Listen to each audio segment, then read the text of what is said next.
Picked the wrong week and quit sniffing glue.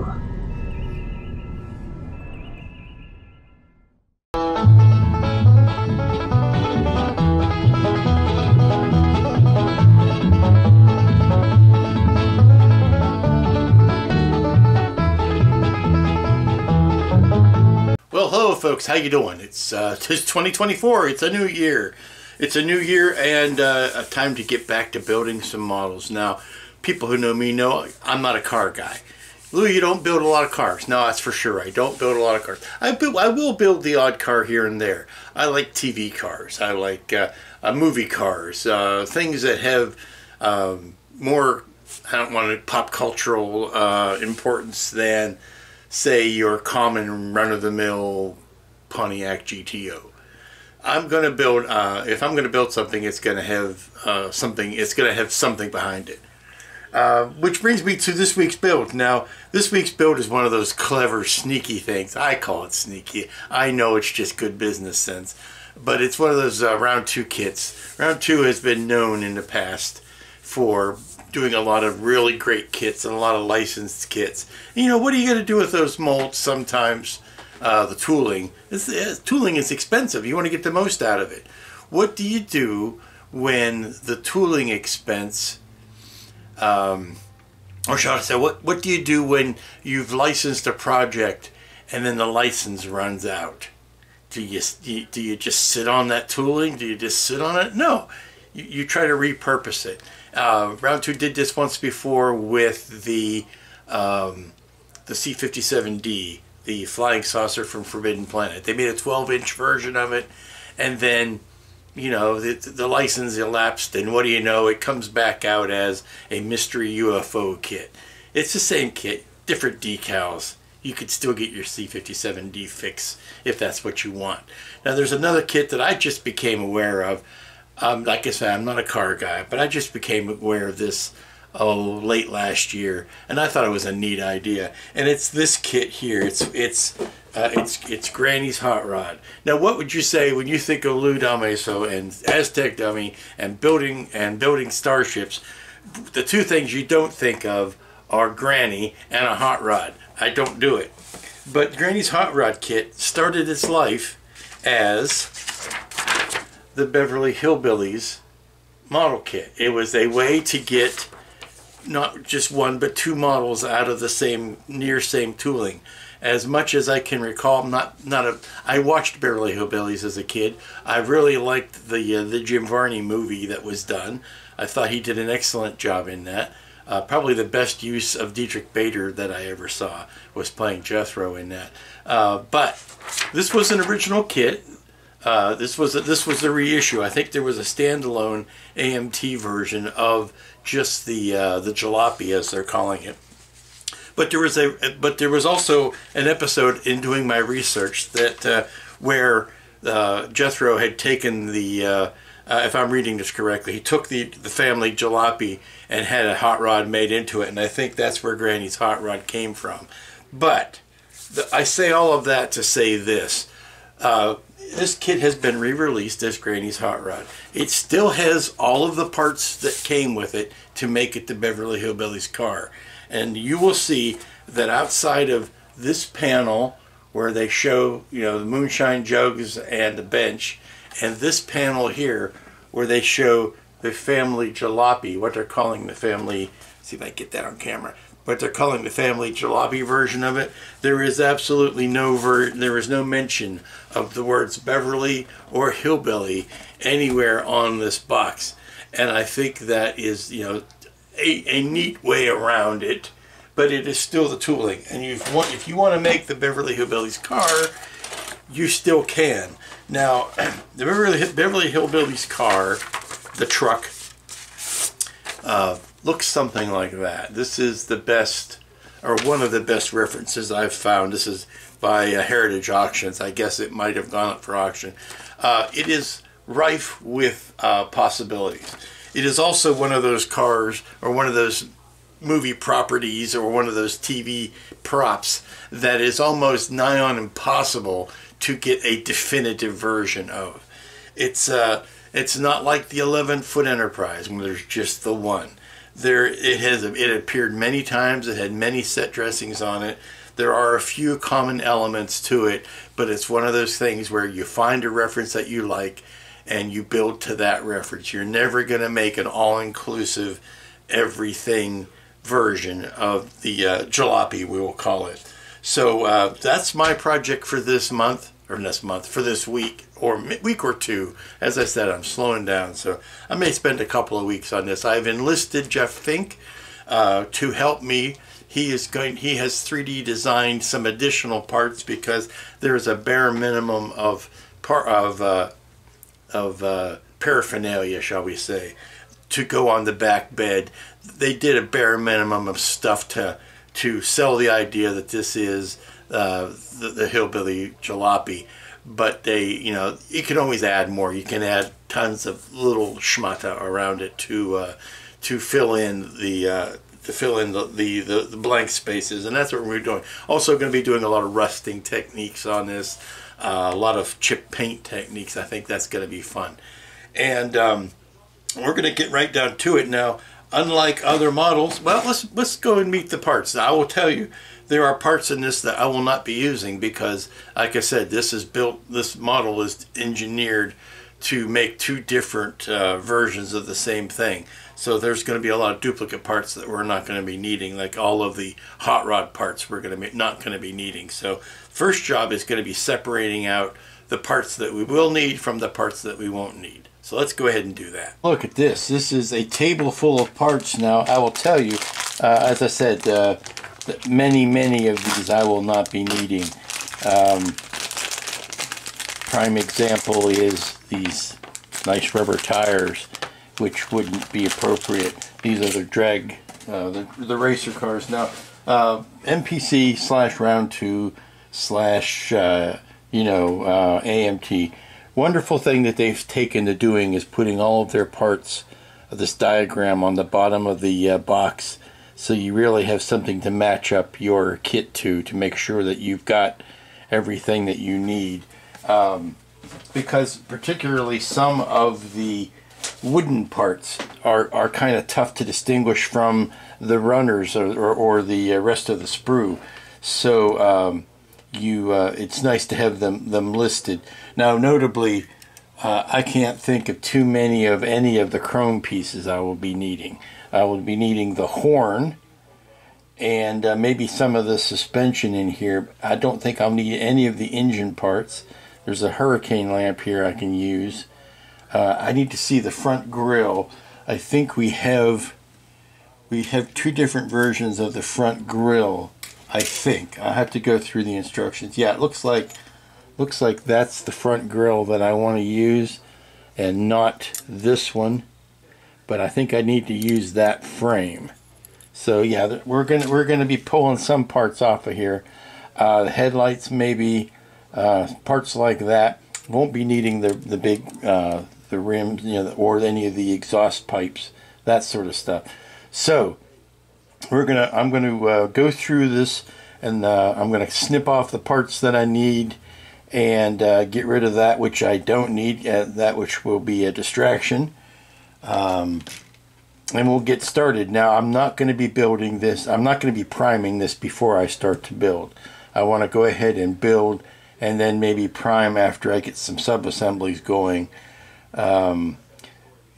What this most reminds me of, honestly, looking at it, it reminds me an awful lot of Chitty Chitty Bang Bang. And I say that with all of the teeth grittedness in my heart, because the Chitty Chitty Bang Bang was not a very well designed kit. The locator pins were tiny, if any. The holes that they went into were tiny, if any. And this looks to be about the same age. Now, it's got a 2023 copyright on it, but I'm assuming that is for the most recent reprint of the instructions and the box art. I don't believe it is for the tooling. Obviously, the tooling is much older than that, and I think it may go back to the 60s, since it is one of the George Barris designs. Let me see, does it have an original? The only one I'm seeing is 2023 round 2. It does not have an original copyright on it. So we are, and it also in the instructions it's set up to go 2 different ways. You can build the Granny's Hot Rod version, which is all of this, and then over to here, or you can do the family car version, what they're calling the family car version, which is the jalopy, and that starts here and that goes here. Now, it would have made more sense to me, this is just me speaking, if they had taken, since we've got 3 panels here, 3 panels there, if they had put all of the hot rod on one side and all of the family car on another side, but they didn't do that. They have half and half and half and half, so you just kind of have to make sure what you're paying attention to is the actual start with the family car version and work your way around it. I think what I'm going to do is just start where they are. Now there's a lot of cleanup on these parts because I've noticed a gigundous amount of flash. So I'm going to be taking my time and cleaning up these parts. We've got a whole bunch of left and righting to do. We've got moonshine jugs. We've got barrels. We've got toolboxes. Like I said, I'll go ahead and clip off the parts I'm not going to be needing.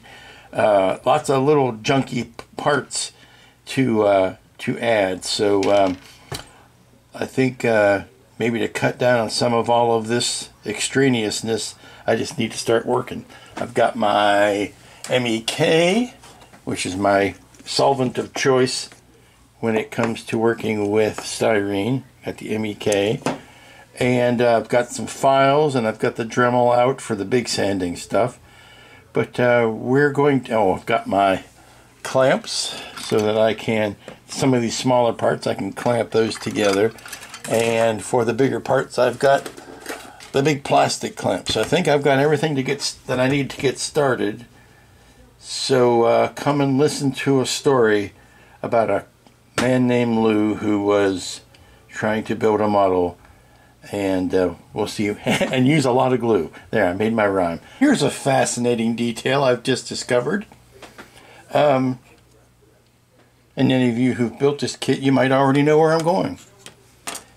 There are no part numbers. There are no part numbers on the sprues. I am looking very carefully. I am not seeing any. I am relying on what the pictures look like here, but I am not seeing any corresponding part numbers. Interesting. Okay. I'm pulling off basically all the chrome bits that are required off of this sprue, and off some things that are obvious, like these big exhaust pipes. I did need this front frame for the radiator. I am presuming I am going to be needing the big headlights, but it is marked with a C on the instructions, like the gear shift and what looks like the handbrake and these hubcaps, but on the runner itself, or on the sprue, there are no numbers. So it's going to be anyone's guess. But that's what makes model making fun, I suppose. When you buy a resin kit, you don't have part numbers, but you also have a little bit more to go on than this. Okay, so interesting. And it's not just the chrome tree. None of the rest of these have part numbers on them either. So I've been bouncing around working on various parts. I'm doing things like putting the toolboxes together and the moonshine jugs and that sort of thing. Everything that's got like an obvious left and right half to it. I've been putting those things together. Finally got tired of fiddling with these instructions, and I just cut them in half because these are the only half I'm going to be needing. So got that out of the way, and put together the motor, and I feel like such a boob. Specifically, Jeremy Hillary Boob, PhD, from Yellow Submarine, because it's such a tiny little thing. This is the motor right here. It's a tiny little thing, and yes, I put it all together before I primed any of it. And I've got some seams to sand. It's one of those things where, you know, you don't even know how much of it's ever going to be seen anyway. But I'm trying not to take too many shortcuts this year. So let me clean off the sprues off of the... I'll tell you, finding some of these smaller parts that are very similar in appearance to go on the engine without having a part number is been an adventure, and one that I don't recommend that a lot of people take. It's just an unnecessary why'd you gotta make things so difficult type of thing. And now we are on to the tires, and these tires, again, very, very reminiscent of Chitty Chitty Bang Bang, although these do have more rubber on them, whereas I believe Chitty Chitty Bang Bangs were wooden, but they couldn't, maybe not all wooden, but oh, this is the spare. I mean, that's why it's got that. I was going to cut that little nibby off, but no, we need that little nibby to go like that, so good thing I didn't. But I mean, when you look at, you can see how much flash is on that thing, and you got to clean out in and around this steering wheel, which is delicate at best, and then you got to cut all of the extra stuff off of it. Plenty of cleanup to do on this kit, I will tell you. But now that I have built that engine, I can tell you that some of these other engine parts, this transmission for example, is not needed. It's one of those things that you don't know what you don't know until you don't know it anymore, then you know it. This is all suspension. I believe this is suspension. I have a suspension of belief. So we will go ahead and put things like the top and the bottom of the transaxle together. Things like that. We have leaf springs here, exhaust pipes. Yes, I'm not completely ignorant of what a car part is. Oh, also, I could take the clips off of this. I've got the bench done that goes up on the top. This is not Granny's rocking chair. This is the back seat bench. This is the one that kind of goes up like this, but it is not the rocking chair. The rocking chair is part of what Master Fink has devised in 3D that I will be adding to it.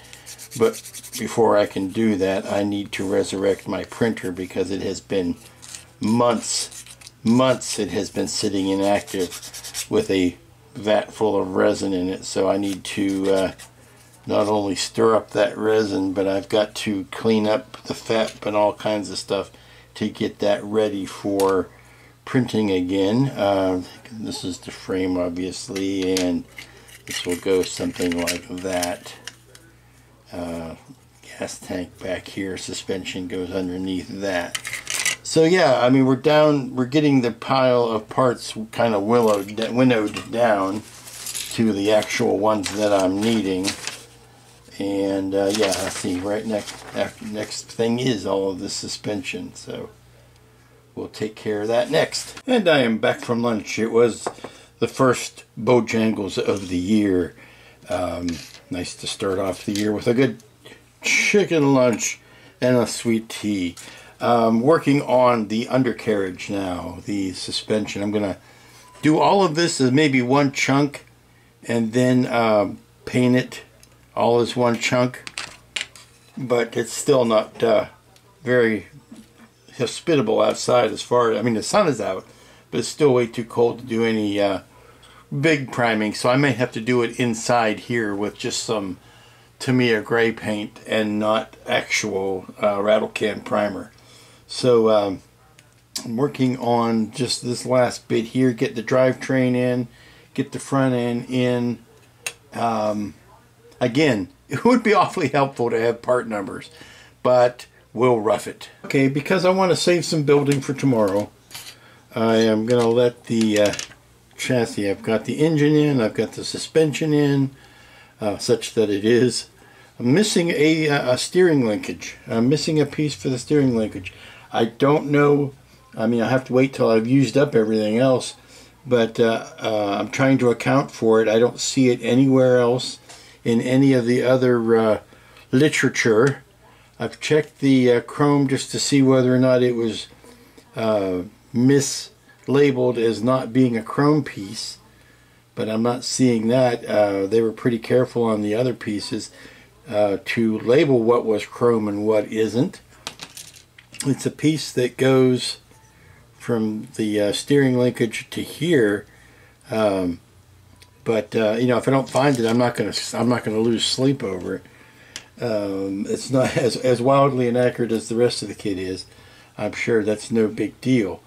I'm just going to do a process of elimination by the time I get to the other parts. It looks like it's in a position where I could put it on later if I needed to. I'm just going to slide the wheels on here so you can kind of see, get a little idea of the buildup of what it's going to look like.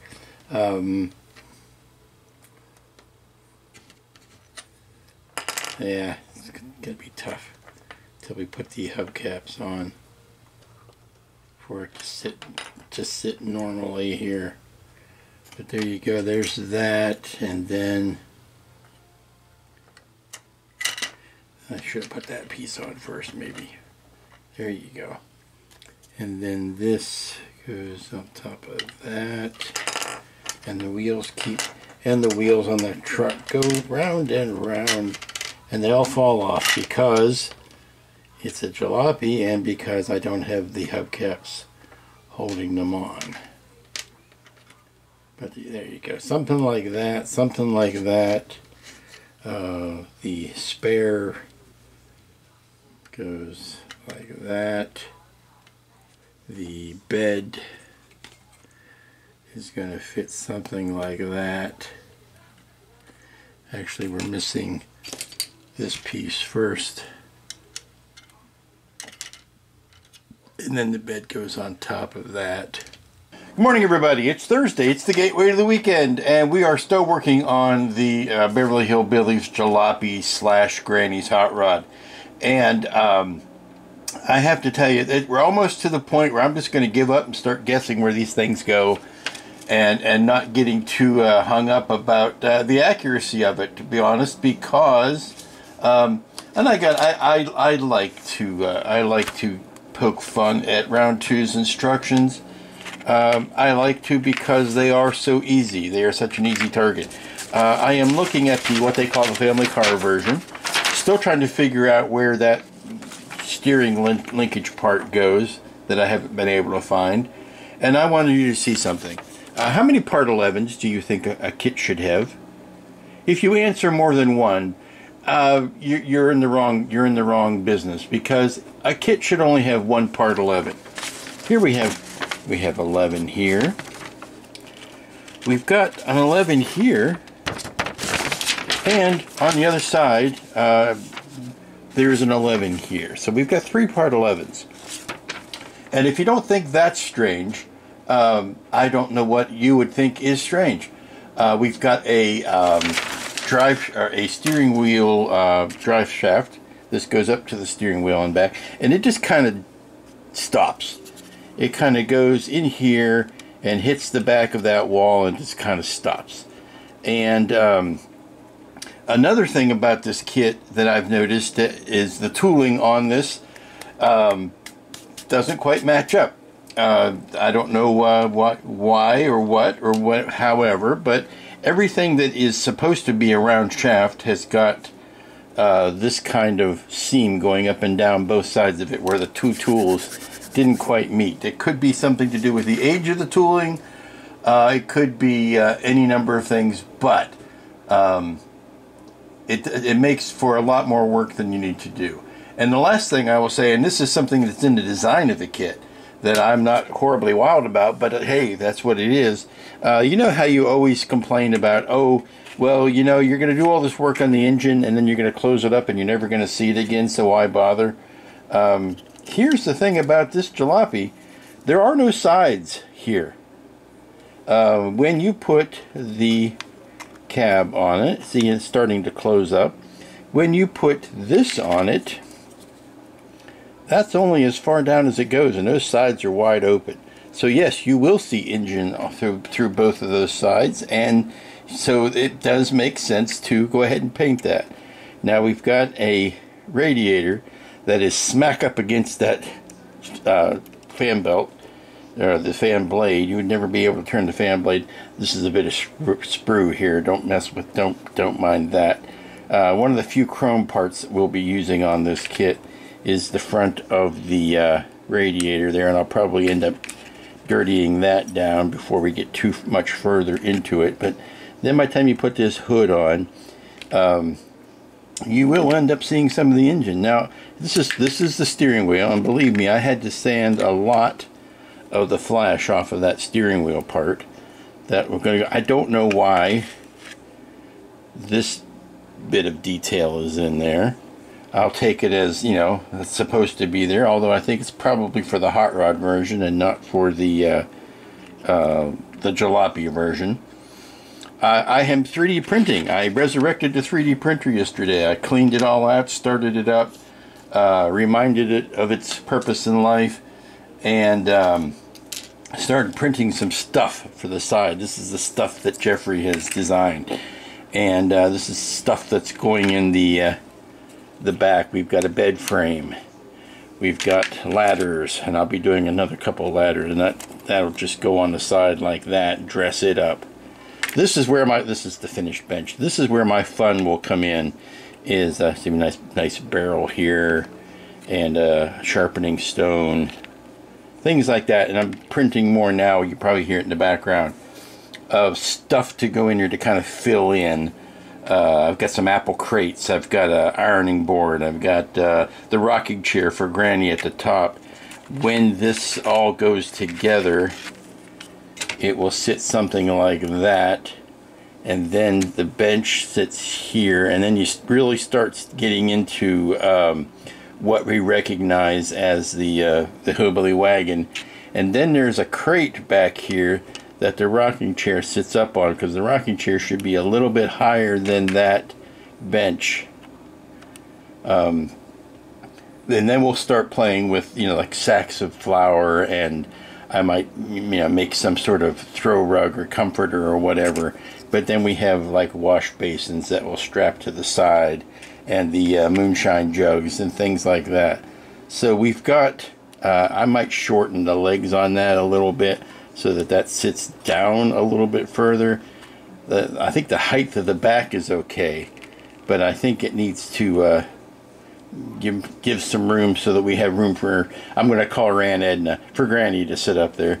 And then we can, the thing is, what's kind of bugging me about this kit is there's very few, if any, locating pins to tell me where something needs to go exactly. So you just kind of shoot for the general area of where things are, which is not a good way to model. So the first thing I'd like to do this morning is to get some gunmetal on this frame, and then we can start rusting up the frame and get the wheels on it, and dirty up the wheels, because the wheels need to be a brown with a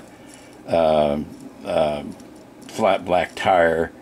But those could stand to be there. Now I don't think they're going to be, I mean, you can tell by how bad the flash is on this side to side, how bad the two halves of the mold didn't go together when they injected it. It's like way, they're just off sync from each other. And this tire is fine, and that tire is fine, but you can see where these ones are way off. And I'm not going to go through and try to clean all that out. Let me see how tough that would be. Well, you know, I probably could. I'd go in and clean those out. It'll add some time to the work, but This is the type of care I need to start showing, I think. But I'm only going to do the front side. I'm not going to go back in and clean the back sides out. And yeah, get a round file down in there and clean these spokes out. The shame of it all is that this has got a nice amount of detail in these tires. If they had just, you know, closed up the mold properly. Or, you know, this could strictly be age, I know.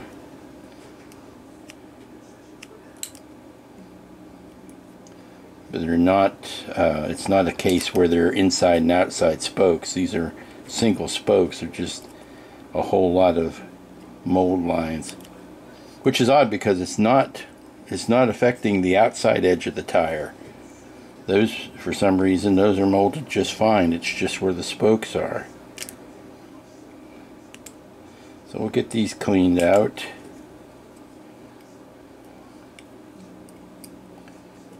And we'll get on with the getting on. I found that sometimes you have to use the other instructions to figure out what you're doing on the kit that you want. This is the kit that I am doing, the family car version. And I had to go over to the hot rod version. And here on the hot rod version, we have the same problem with this being called number 11, but it says chrome on it. Well, that helps. So you go to the chrome sprue, and then you find the piece that you need, and you put it on. But it wasn't marked out as being on the chrome sprue when you were on the granny version, or on the jalopy version.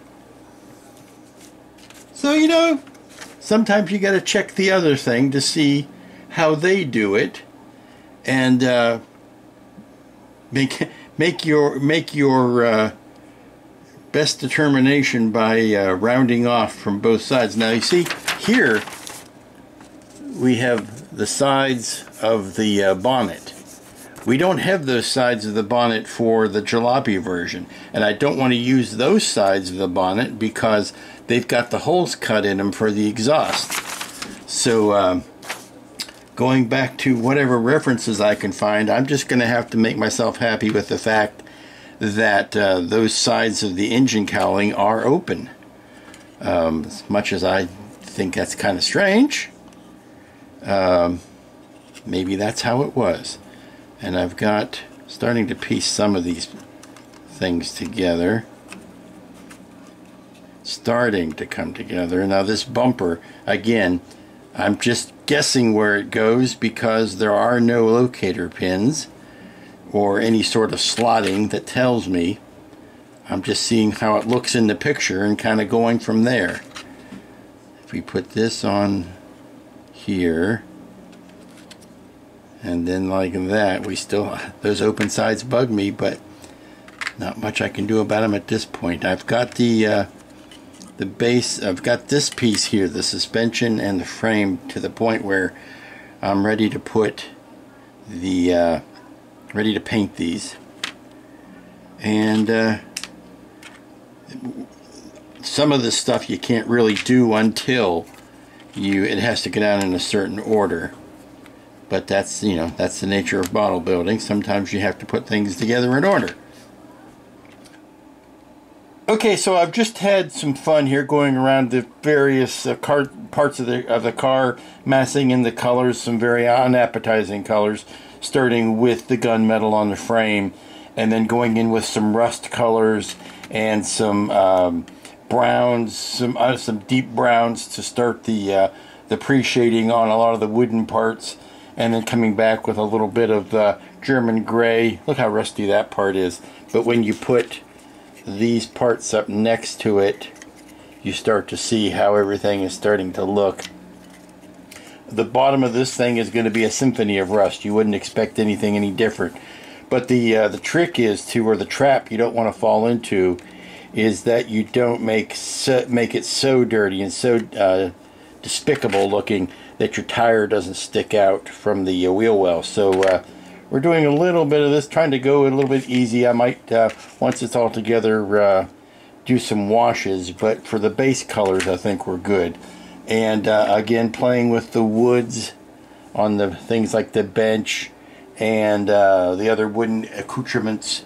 Accoutrements, that's your word for the day. The other accoutrements for the bed. Start laying in some, basic. Now, if I'm successful with this bed, you're not really going to see a lot of the base of it because it's going to be covered with other things. But by the time you do something like that, you start to see how all of your colors are relating to each other. I've got the frame or the spokes sprayed in, and going by the picture here, I'm probably going to end up dry brushing them a little bit, maybe do some brass on that on the hub there, if that's what it needs to be, and then dull it back down. But then I got to paint the rubber black tires on, which we can start to see how things are going to relate once we get these tires on. How things are going to start to relate that way. And let me go ahead and put the other two on so that I can have a rolling chassis here. There. And then we start building it up piece by piece. And it is, it's a dingy looking thing. That's the nature of it. It's an old truck. So where we're going to get the color introduced is going to be in things like any props and accoutrements and blankets we might put on here, or other throws that might give us a little bit of color. One of the most prominent things I've noticed that they seem to have really screwed the pooch on is that in everything that I've seen outside of maybe the motion picture version of the car, is that there is no windshield. It looks like this, and every time you see the credits, the opening credits of the show, they're very clearly driving a convertible. There's no top on it at all, not even the slightest bit of a windshield. So why they included that frame, I have no idea, other than for the graininess of the hot rod part of it. Yeah, it's a symphony of browns and grays and rusts, but that's what we signed up for. This is one of the 3D printed ladders.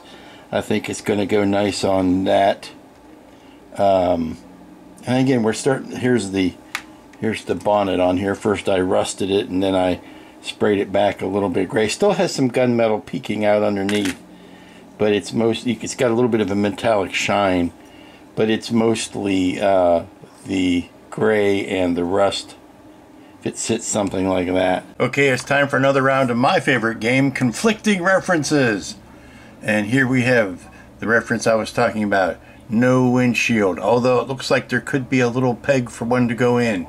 But no windshield here. Also, no side of the bonnet there. But when we go back, we see in this picture, we see there is a windshield. We also see no bonnet on this side of the bonnet here.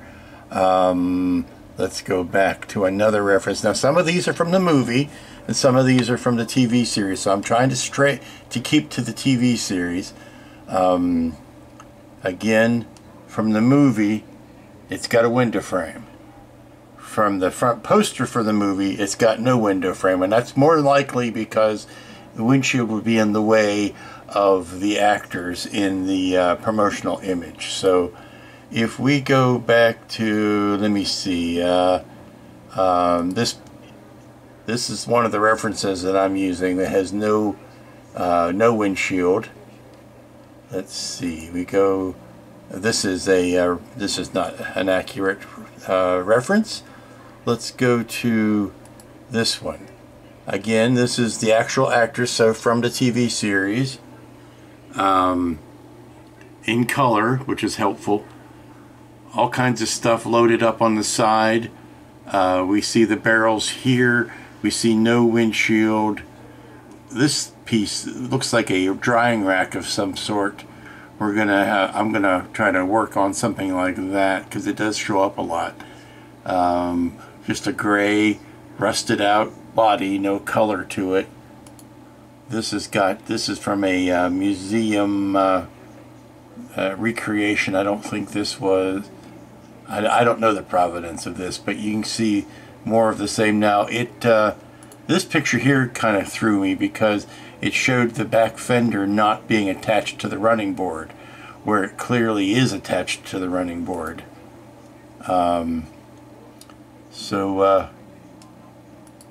Let's see what else we can find. These are models of the thing and not the actual thing. Try to keep 2 images of the actual thing. Okay, here we go. Here we got a ton of these. Now, let's find something from the series. These are from the model.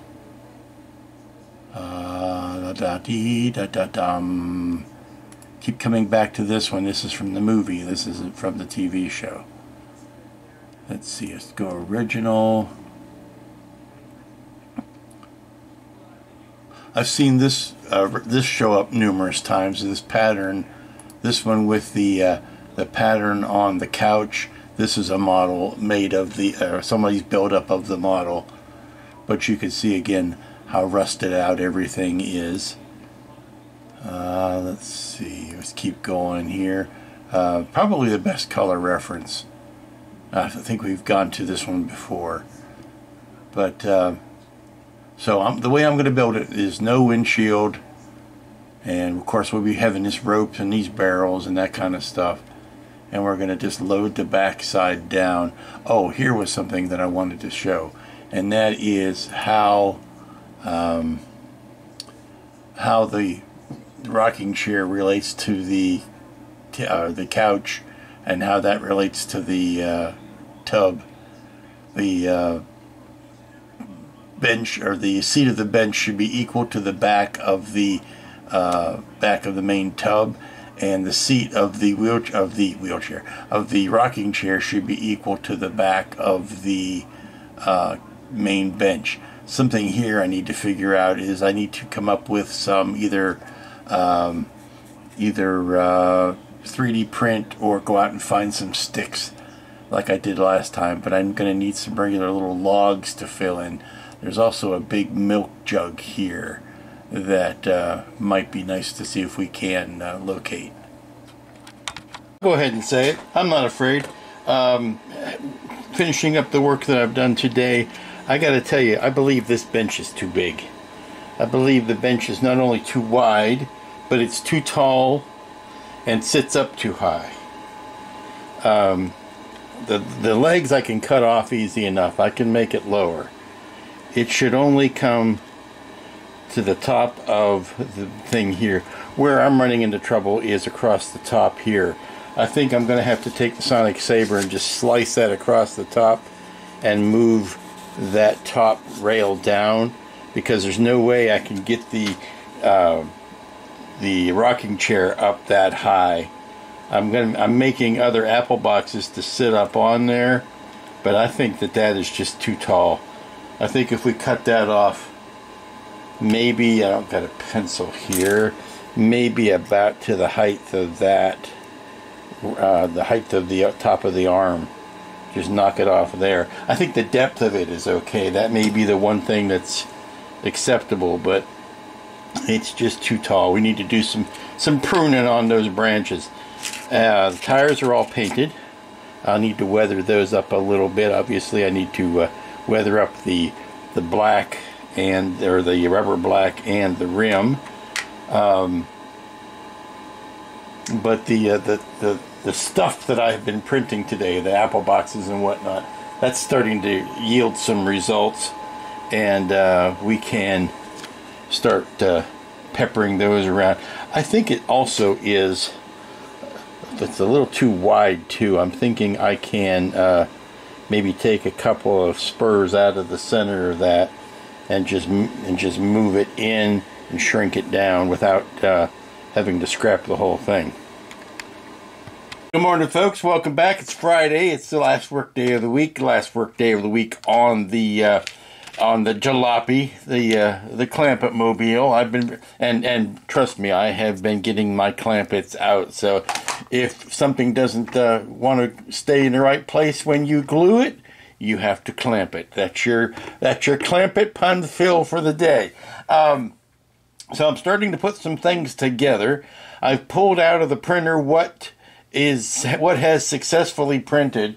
I've given up on the rest of it, I think. I might try again over the weekend, but the printer has been very picky, very finicky. Well, you would be too if you'd been woken up for the first time in months and asked to perform without so much as a how do you do.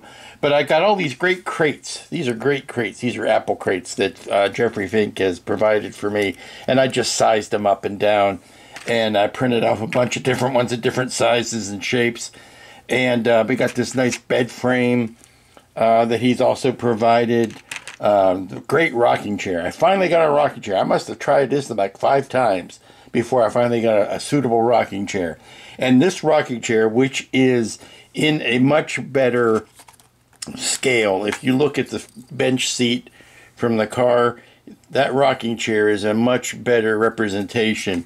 And it gives you an idea just how far out of whack this big bench is. So what I'm doing this morning is I'm taking the Sonic Saber, and I've already started, and I've cut this top rail off because I want the rail, but I want to move it down to something like that. So I'm going to be cutting this all apart and shrinking it down. I need to make it shorter this way. I need to make it shorter that way. It's okay depth-wise, but I need to make it sit lower, and just a whole bunch of things I need to do that, and that's best done with the Saber. So I've got that out. I've got the undercarriage in the aforementioned clamps.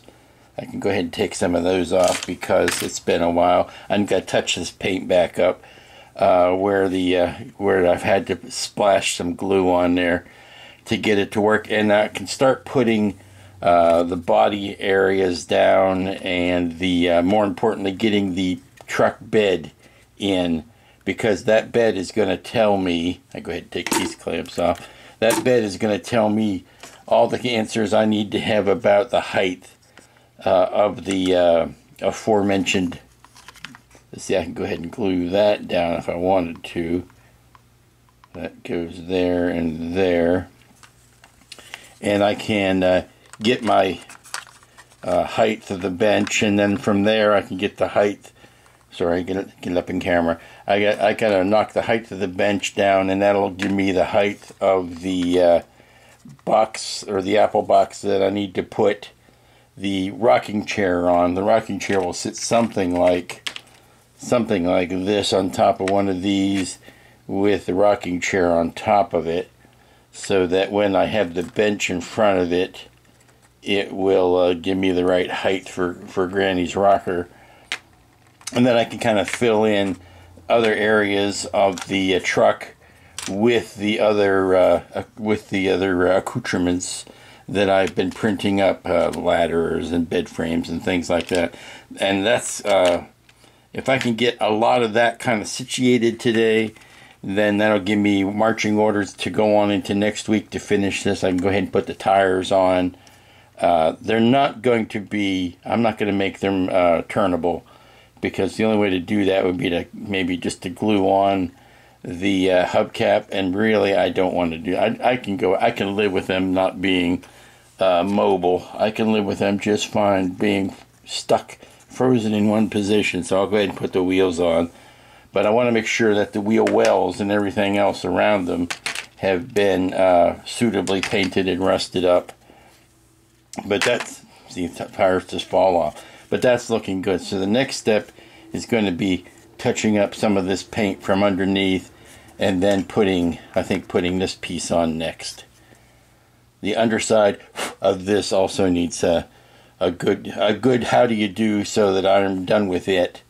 And then we'll go from there. So I'm going to now I say I'm not going to be taking it easy today, but I'm going to be moving methodically. We'll be moving methodically so that we can get this in a good spot where I can be looking over it, seeing what it's missing, seeing what I need to add to it, and we should be finishing this thing up next week. Okay, so we've got the wheels on now, and everything all of a sudden looks completely different. This looks starting to look like an actual car now, The wheels are on, and they don't go round and round because I've glued them. I'm test fitting the bonnet here and the cab. I've glued in the radiator, and I wanted to make sure, well, see, I just screwed it up. This is what happens when you get on camera. I wanted to make sure that it was going to fit, so now I just need to push that back so it's straight up. Might have to put a spot of CA on there to hold that in place. Okay, bench surgery is almost done. Excuse me. I've cut off about a half an inch of the width. I've cut off the back board here. I still need to lower that. But what I want to do is shrink that in this side, put that back in place. Now the lucky thing about all this is that it's a wood texture, so anything that I do to it, I can, you know, if I have to put any putty in there or anything, any resculpting that I might have to do, I can get away with it simply based on the fact that it's a wooden texture, and it's not, I mean, it's organic. It doesn't have to be completely square and true like it were if it were a you know, a metal chair or even a plastic chair or something like that that was more structured. Here I'm just cutting some more off of the bottom, and really I decided it wasn't just a flip of a coin. I really liked how all of these joints were working out, so I didn't want to mess, you know, I could take both of them off and work it in from the center, but I figured I'd just take it all off of one end, and it looks something like that when we're done. I still need to take the height down, but I like how low it's sitting now, and what I want to do is kind of get all of that reset, and then take the height down. It would take the height of the back down all at one time. And it's okay if these are uneven. So we're going to put, where's my backboard? We're going to put that board, and I think I'm going to take it down something like that. So we're probably taking a good 1/4 inch off of each one of these. And that'll get my bench in line more with some of the other stuff. I've got a bunch of stuff over here I've base coated with rubber black. All of the crates and whatnot. I can put brown over top of them. It's like a bright. This is just acting like a black primer here. Pre-shading in there, so I can just hit it with a brown, and I don't have to go into all the nooks and crannies. Now here we've got. I said crannies. I mean nooks and grannies, because it's the granny hot rod. This bed has dried in. I have not glued in the cab here yet. I'm still not 100% happy with how that's, or satisfied with it. I'm happy, but I'm not satisfied. So that's looking good. I want to test the, now that radiator has dried, I want to test the distance there, and that's looking good. And let's see, these weird little barrels are supposed to cover up some of the empty space there. I'm going to be using some twine to kind of glue those in place and then put twine around them. But yeah, they're gonna go like that. And I think once I get the headlights in, that's really going to give me my face. That's really going to accentuate how the front of that looks. And that's going to be very telling. But I think this is coming along quite nicely, and I'm using surprisingly few colors. Using some rubber black, some flat black. I'm just going to talk right over top of you. Rubber black, flat black. I'm using a lot of this rust texture matte wash. And there goes the phone. Everybody wants to talk to me today. Before we were so rudely interrupted, I was going on about how few colors I've actually used on this, and it's been a combination of now I'm going to start getting into different browns as far as dry brushing over the crates and everything to give me a good and a much better base. But really, it's linoleum deck brown, it's flat black, it's rubber black, it's German gray, it's gunmetal, and that's pretty much been it at this point. I'm just going back in here and I'm replacing this. When I cut this out, there was a reinforcing thing, a piece here that reinforced all the slats on the seat, and I am just replacing that with one of the spare slats that I cut off, so that I can get that seat reinforced again. And I'm just trying to make sure that I am duplicating the look and the spacing of the last one, something like that. I'm just gonna put some drop some MEK on that to let's see, I need to shorten that up just a tiny touch.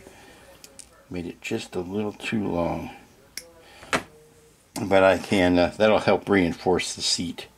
Alrighty, I've got the main bench more to my liking. It has been chopped down lower so that these two heights are the same. I've taken off a ½ inch off the length of it so that there is plenty of room to pass through stuff on both sides, where before it was very much filling up the whole bed and you couldn't really put anything side to side like that. So I'm happy with that. I'm determining the back side of it, or the height of the back of it now.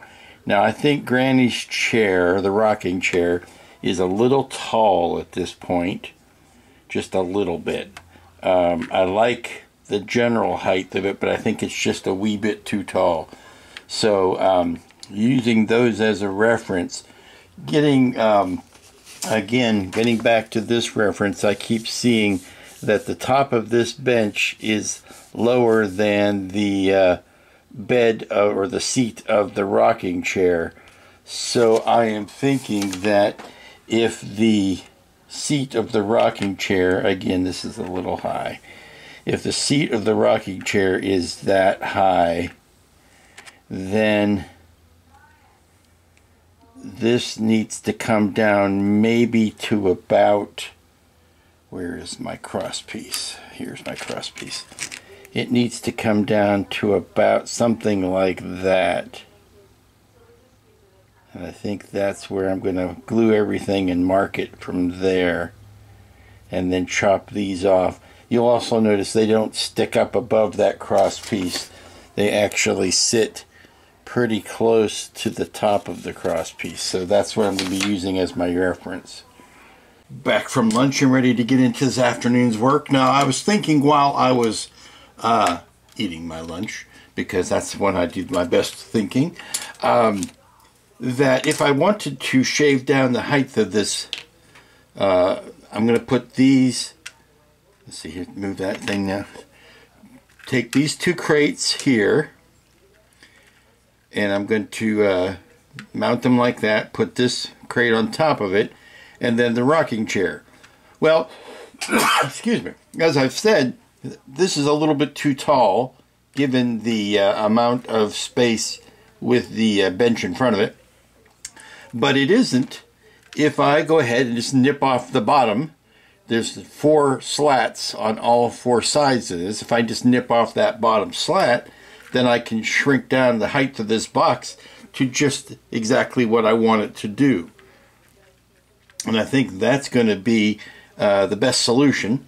And then I can start going about painting up and, you know, fixing the other accoutrements. I'm trying to think of what would be a good spot to close up for on today, since this is Friday. It's the last work day of the week. And what would make a good closing place, or what would be a good stopping point? And I'm thinking, I still have all of this other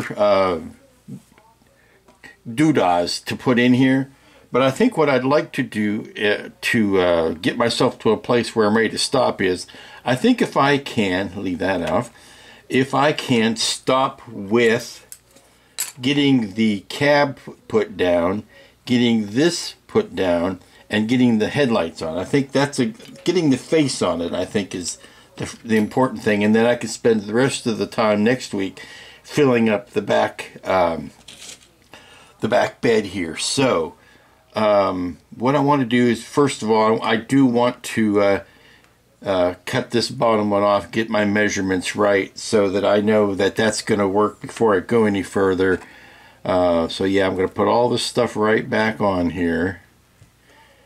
And now this has to go back a little bit further because you figure that both Ellie Mae and Granny, when she's sitting up front, they do need to have room for their legs. So it comes back something like that. And then that puts the rocking chair up like that and like that. So, and the nice thing about this, well, there's lots of nice things about that. I keep using that phrase. One of the nicer things about this is, hush you, is that any goofs or oddities or mismatches that come up, I can, frankly, I can cover them up. There are opportunities to put flour sacks in here. There are opportunities to make blankets that I could drape over the arms. Like if I didn't like how this turns out, I could have draped a blanket down over it or something, and I just make that out of really thin epoxy sculpt, roll it out real flat and then just drape it over there. Something like that would end up covering up a lot of multitude of sins, is what they used to say. So we are. This is where the stage where it stops being a model, solely a model, and takes on some of the elements of being a sculpture. And let's see, I need to put in the steering wheel here. Push that in place. I think I might need to make that just a little. No, actually, I think maybe just a little bit shorter, so that you have room for somebody to be sitting underneath that. But let me mark out. I like that. So let me mark on the bed. Let me mark where those benches and where those boxes are going to land, so that I don't put something else there by mistake. So I'm going to draw spots for the feet.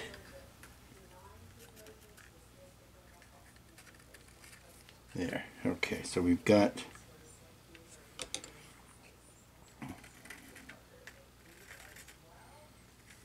we know where the feet are going to go. And then we got this crate here and this crate.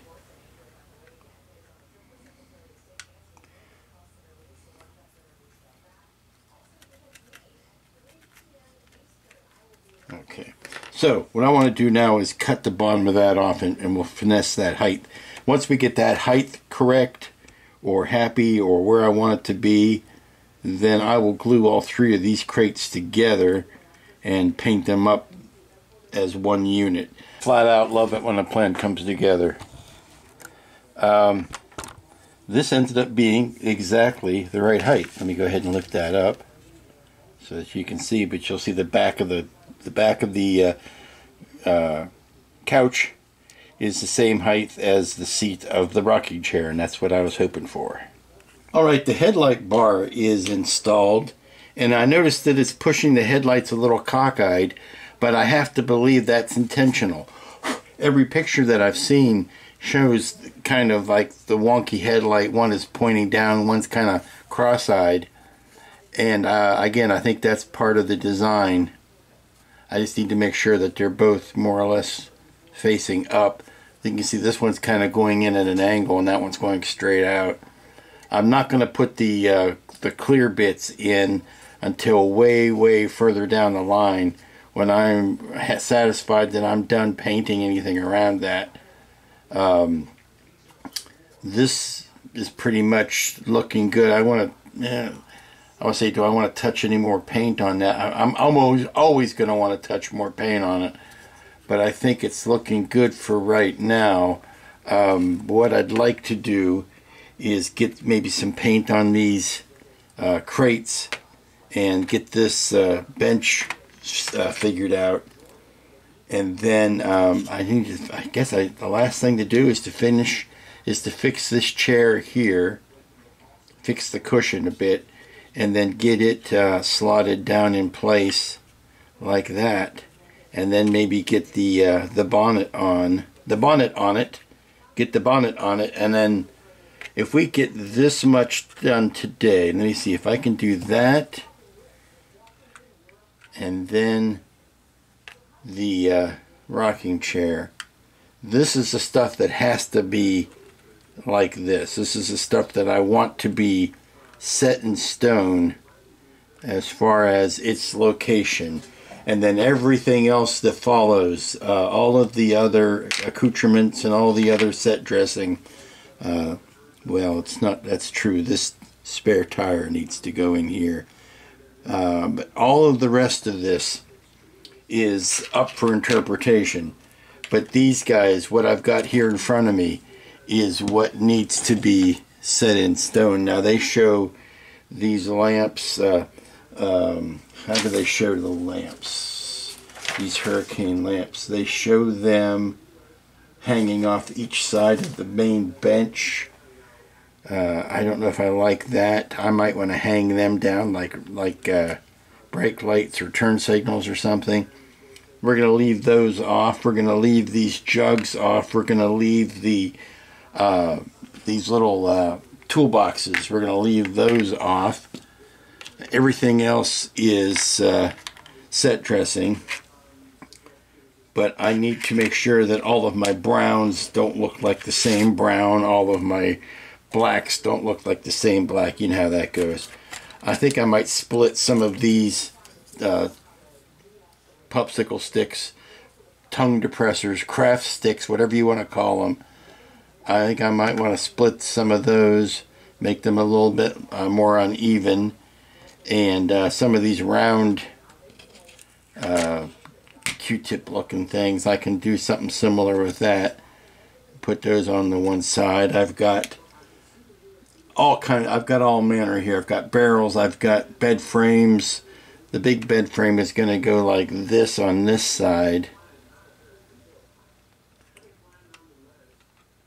But that doesn't need to go on until next week, and I think I'm going to end up nipping off the legs of this just so that they're not too much in the way. But all of that stuff happens next week. Okay, we're getting very close to buttoning it up for the week. We've got a lot of little detail painting to do on some of the smaller things, but the things that I wanted to get done, I got done. And I just put a coat of, I think I may have to go in with another coat of the satin clear over the upholstery here, because I want it to look semi-glossy. Maybe I have to go with a gloss finish. I want it to look like vinyl or leather, and then it will be ready to plop down in place. And that's outside of gluing the bench down. I think we're in good shape now.